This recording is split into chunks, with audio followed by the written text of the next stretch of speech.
What is up, guys? MJPB back again once again with the second episode of Pokemon Shining Limitlocke. As always, rules right. If you ever want clarity over the rules, just let me know down in the comments. If you want to try this yourself, I recommend it. It's quite a fun challenge actually. But yeah, let's just get straight into it. So we get into the Ravaged Path. First encounter Zubat, which we do actually have an encounter to opened up to us now that we've beaten Walk. However, I've got my sights set on another Pokemon at the moment. So I'm just going to go ahead and kill this Zubat. We might get one later down the road, but for now we are going to get rid of it. Manaphy is just gonna chill in the back of the party for now. We did obtain it at the end of the last episode. Yeah, we're gonna try not to use Manaphy. If worse comes to worse, and Manaphy is one of the only 6 Pokemon we have at the end of the game, then I will indeed put Manaphy on the team for the Elite Four. But yeah, for now we're just gonna chill with Jade and Starcore, because why not? I think this challenge is about using just the Pokemon that are within the game, but also figuring out which encounter is the best one between each league stage, like said in the rules. But yeah, we're closing in on Jay's evolution. There's a tough battle coming up with Mars. Before going in, I had actually seen that her Zubat now has U-turn as well, I think, which is very, very frightening. And yeah, electric types are also still a bit of an issue, as I explained at the end of the last episode, especially if they end up having paralysis, double team, nasty thought, charm, etc. So yeah, we desperately need Torterra, because then electric types won't be too much of an issue, except one particular electric type in the last gym. If I think we all know which electric type I'm talking about. If you don't, check the video, it'll be in the top right hand corner. Very, very unfortunate moment, and one which potentially could have been avoided. Yeah, we learn Curse now, which, if you guys don't know, I do like to run my mascot usually with Curse, Earthquake, Crunch, and it tends to be Razor Leaf. In an upcoming project, you'll actually see a move which I wish Torterra had, because that would be, yeah, if Torterra got that move naturally, then that would be so good. Yeah, as you can see, there are some new NPCs in the game. If you talk to the Madame on the right, she will give you a Mew if you've had an experience in Let's Go. And if you talk to the gentleman on the left, then he will give you a Jirachi, as you can see there, if you've played Sword or Shield. Yeah, again, nature not necessarily too good moves or whatever. Nature for Jirachi is alright actually, it's not too bad. It has Wish to start off, which is really good. Yeah, like Manaphy, they're just going to sit in the back of the party if one day we need to be using them. But for now, we're good with just chilling with the 2 team members, except this is the Pokemon I was looking for. I'm thinking later on in the game, I'm hoping Starcore is going to be able to take on Gardenia by himself. Yeah, we have Jalushu on the team now. It's an okay nature.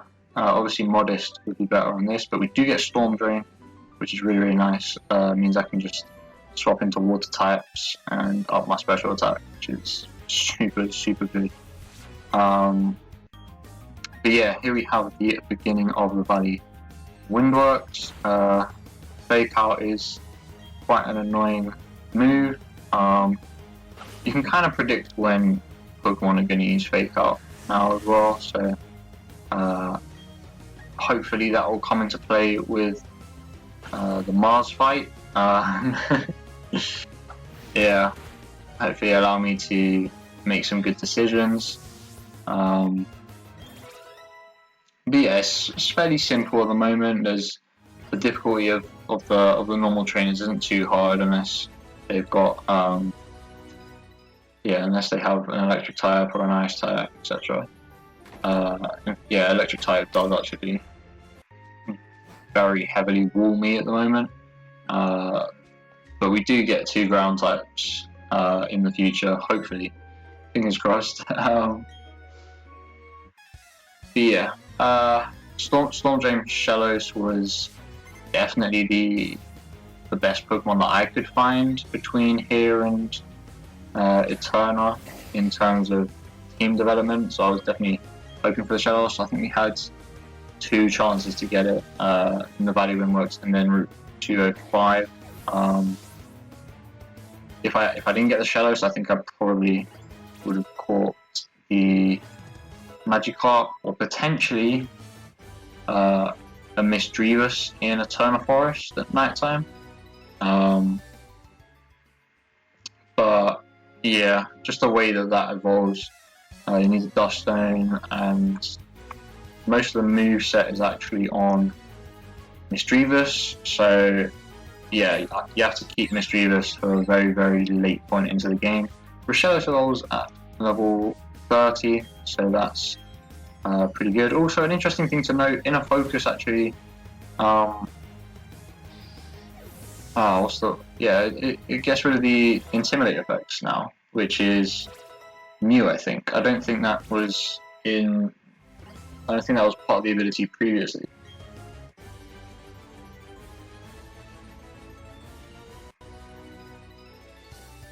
So Inner Focus potentially could be quite a good ability to have going into the future.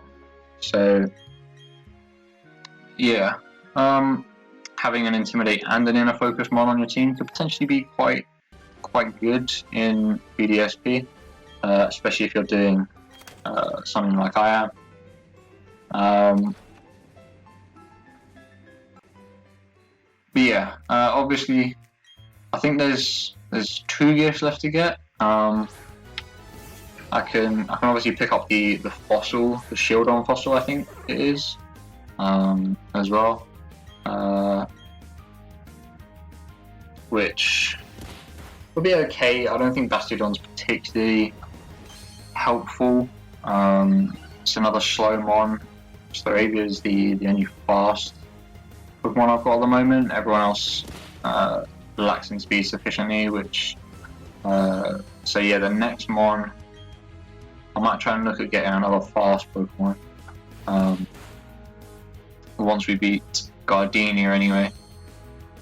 But yeah, as you can see, this was just a hardened battle, like the good old days of Kakuna and Metapods. Just a hardened fight until eventually I tackled it to death. But yeah, the aim was to evolve Jade before Mars, just to get a little bit of extra bulk, because Staravia's not exactly got the best defense, as we saw in the last episode. Thankfully, it did evolve, so it has a bit more defense now. But yeah, it's definitely not got sufficient defenses for the upcoming Perugly, that's for certain. Yeah, we've sort of got the team currently, we sort of got like a hard-hitting, fast Pokemon. You can sort of take a hit. And then we've got two sort of bulky Pokemon. I think I'm gonna set Jidushu up so that it's more of like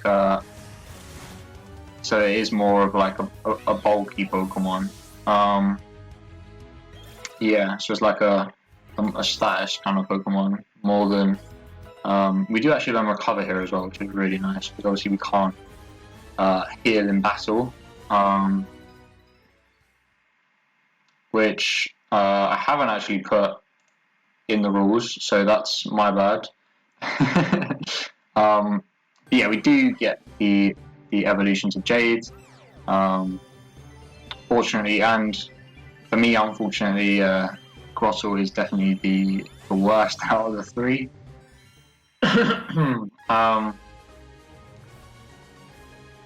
Shiny Grottle isn't bad, to be fair. Yeah. I think Tersuig and Torterra just look better. But anyway, yeah, we get into the Mars fight, which is really good. The music was popping. Yeah, as I said, she has U-turn on the Zubat now. So a little bit more difficult in these boss fights for sure. As we can see, the inner focus coming into play there as well. I kind of did want the Intimidate on regularly later on as well, so I was trying to figure out how to do that. Thankfully, Wing Attack is a 2-shot, but the Zubat does confuse me. So I'm praying that yeah, we can't hit ourselves here, because otherwise that is gonna upset our battle a little bit. Okay, good. Nice. So Zubat's down. Ideally, I need the Intimidate here.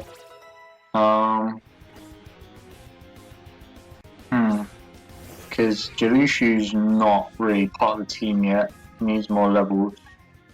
So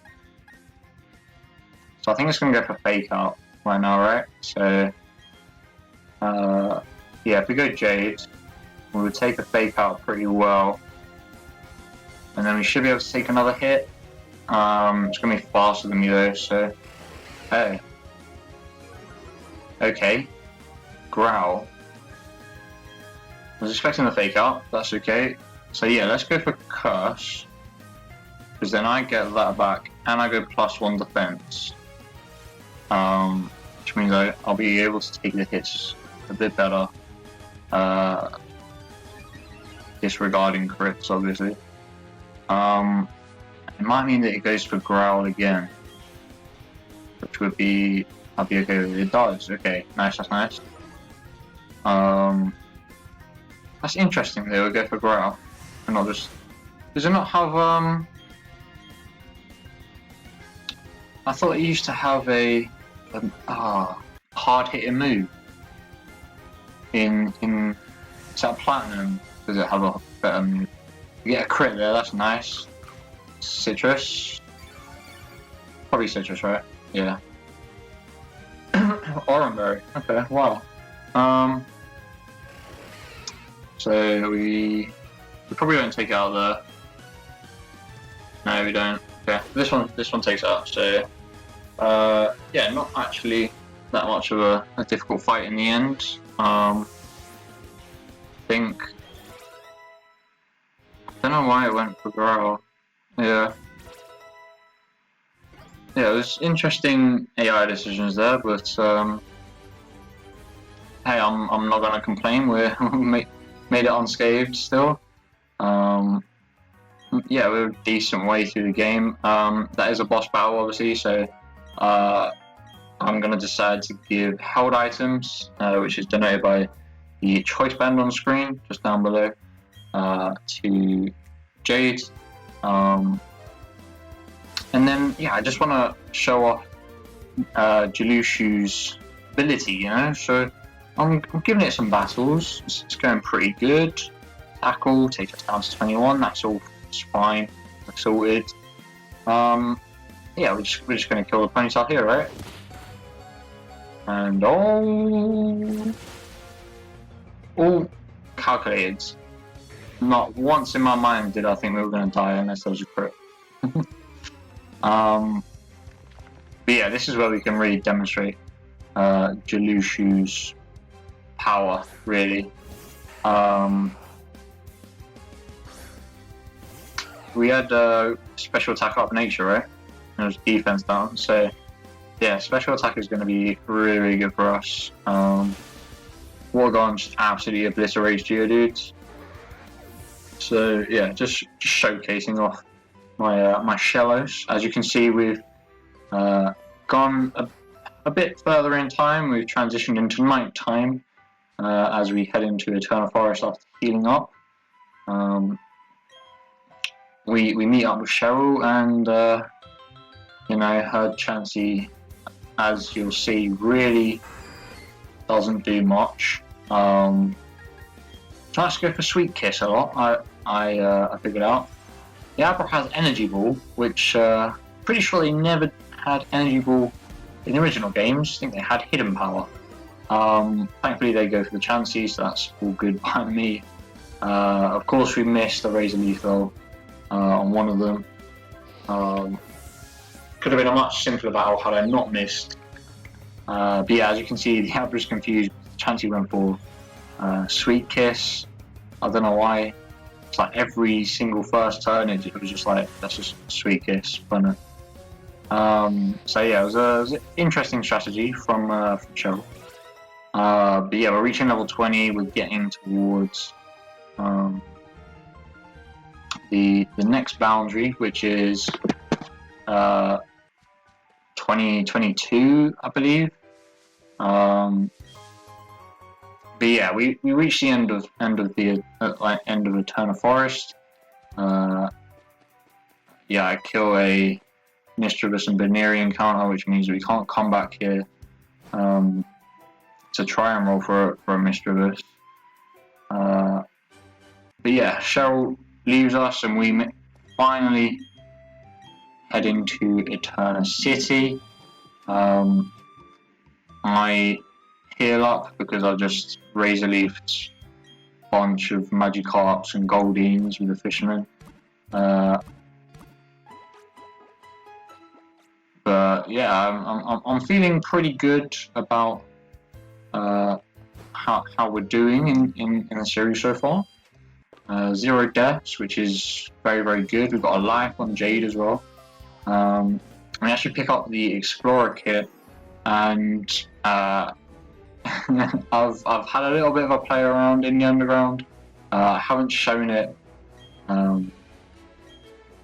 here, but it is pretty good. You can indeed get some Pokemon that aren't in the decks, so it is very likely that we will see encounters in the underground later on in the series, if I feel like the encounters in the overworld aren't necessarily up to scratch for our team, or if I need a specific type, etc.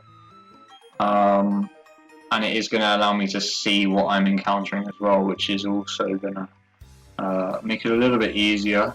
I think whilst I've been down there, I've seen Pokemon like Absol and Houndoom, Lickitung as well, and a Pinsir. I know that's not in the original decks. So yeah, there's definitely some good Pokemon that you can get.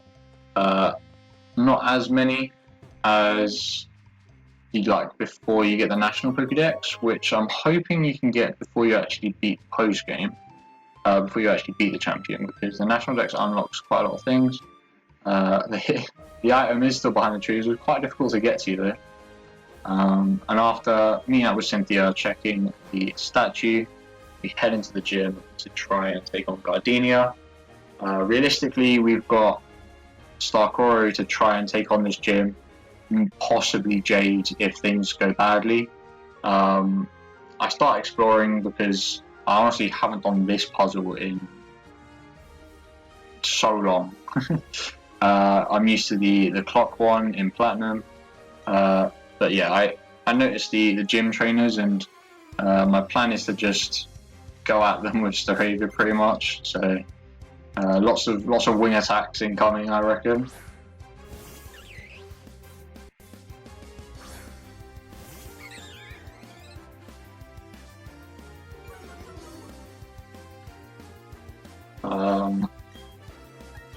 And yeah, I've looked up the. So yeah, as I think I mentioned it in the first episode, that Gardenia has Miracle Seed Turtwig, and I think she has Dazzling Gleam on a Cherubi, which I'm surprised isn't a Cherim, to be honest. I don't know if that was the original Diamond and Pearl team. A lot of my Sinnoh knowledge is more Platinum based, apart from the gift Pokemon. I know the gift Pokemon pretty well because you just have to know these things. So yeah, as you can see, I'm struggling a bit with the puzzle. That's just because I'm not paying attention to the dialogue. As you can see, the movement's a bit sticky still. I don't know if they'll end up patching that, or if it's even possible to patch that, or whether my thumb was just sticky. Who knows? But yeah, we're pretty much just running through these trainers with Wing Attack, so not too worried about that. Except that this Badoo poisons me, which, you know, is always nice. Got a lot being poisoned. Yeah, and I just decided to run with it for now because I'm not too sure how many antidotes I have. But I know I have loads of potions, so yeah, I just decided to run with it. We're not going to take any poison damage for this Badoo because it's the last one. So yeah, we just carry it on. And they don't take any poison damage outside of that one, I don't think, either. So yeah, I know for a fact now that we've cleared the left-hand side, so I go to the 3 trees for the third trainer. She has a Turtwig of her own. Is it a Sage or a Jade? She has Sage though.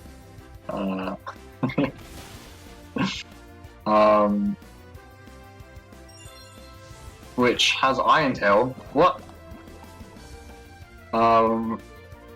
Yeah, for some reason it has Iron Tail, I don't know why.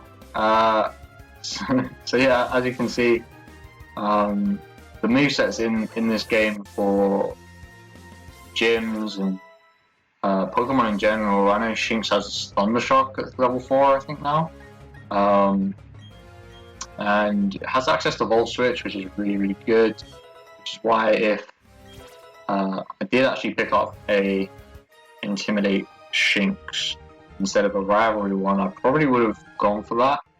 But obviously I can get U-turn on Staravia now that I have TMs. So yeah, that'll work just the same. Except obviously I'm modest, but can't be helped. Yeah, I'm actually wondering what sort of moves that I want to run on Starcore, because U-turn is huge. U-turn is definitely huge. I feel like Endeavor Quick Attack could be quite good as well. Yeah, if I can. I feel like I only keep Endeavor if I can give it held items though, right? Because if I can Focus Sash it, I don't know how you get the Focus Sash in this game. Yeah, Focus Sash, Endeavor Quick Attack would be quite, except I'm faster, so it doesn't really work.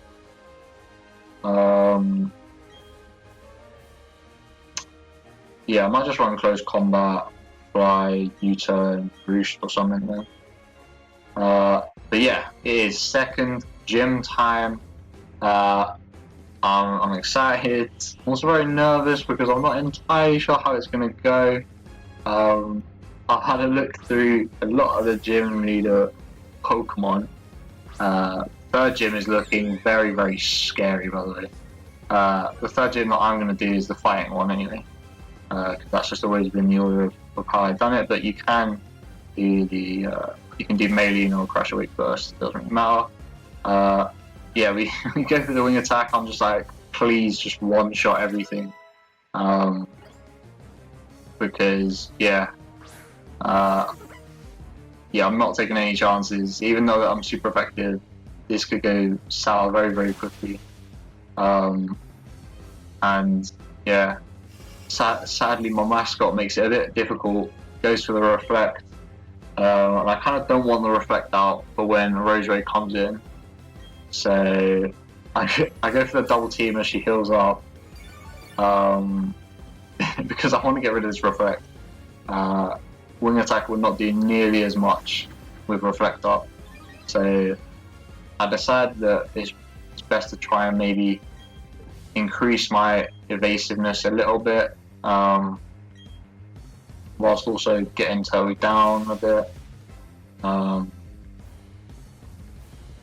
Yeah, I was kind of hoping that it would maybe miss some razor leaves before the reflect ran out, but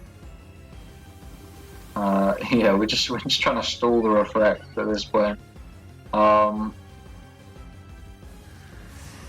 Yeah, one thing that we do get to unlock soon, right, is following Pokemon, which I'm really, really excited for. That's one of the, I'd say that's one of the features that still gives this game beneficial play. Yeah, because obviously they didn't have the Megas, and then there's not a lot of Platinum content, but I think following Pokemon really ups the playability of it. The good thing is we get both Super Potions the other way on the Turtwig as well. So we've managed to wing attack that. There's no reflect up. She has no potions left. The only downside is that I'm near half health now, I think. So, and we're within level cap still as well. How much did that do? 16. So I did 17. So I did actually. Okay, that's good to know. Yeah.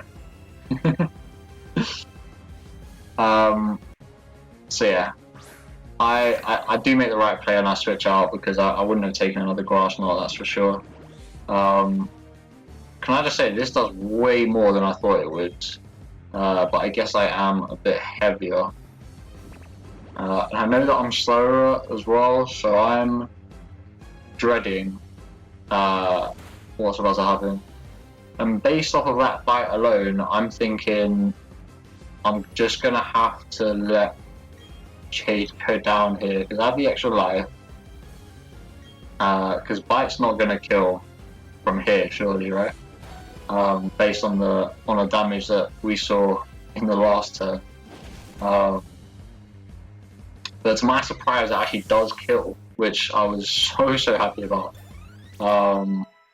We get so much experience for that as well. Jalushi's catching up at level 18. Try to learn Whirlwinds, but I'm okay. I can't believe that I literally had Whirlwind in the quiz that I've just done. One of the answers was Whirlwind, and I didn't get it. That's how, oh yeah, my brain's gone. But yeah, we have 2 badges now. I decided to give Shellos TMs, because we couldn't give it held items, and I don't think the life's that beneficial right now. But yeah, with that second badge, that is going to be the end of the episode. So yeah, I hope you guys have enjoyed. I will see you guys in the next one. So until next time.